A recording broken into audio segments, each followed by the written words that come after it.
Yan, putok na putok ngayon yung hamunan ng boxing ganyan, no?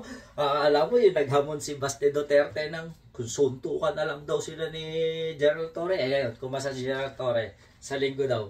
Ang tanong, makakapanindig ka ba? Ha? Paano yung mga jab-jab na ganyan ni Gerald Torre? Yung mga uppercut na ganyan? Yung mga right hook, left hook na ganyan? Kaya mo bang sanggayin yan, Duterte? Ha, kaya mo ba? O baka naman magiging anak ka lang ng ama mo na puro hamon, wala namang gawa. Takbuhin, kumbaga sa manok chope. O ngayon, saan kanino kayo tataya? Ba't karate? Boxing lang. Di ba? Saan kayo tataya ngayon? Yung sa anak ng chope o yung PNP chip? Siyempre, doon ako sa PNP chip. Ano ka?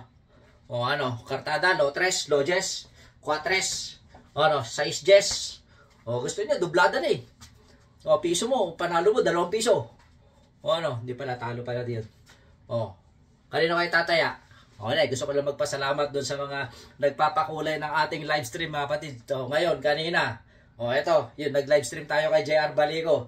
Maraming salamat kay Flaco, pati na rin kay Argo, hayop ka. Nagbigay pa talaga ng 50. Ha, para makapag-comment ka. Okay lang yan. Maraming salamat. Gayon na din, yung mga nagpapa-stars, yung mga ano, sa Facebook nung nakaraan. Hindi matagal-tagal ako hindi nakagawa ng ating short video. Maraming salamat sa inyo. And mabuhay kayo lagi dahil sa sinasamahan nyo ako sa tuwing may live stream ako. Mabuhay, God bless. Kahit ore pa rin ako. Kahit na anong sabihin nyo.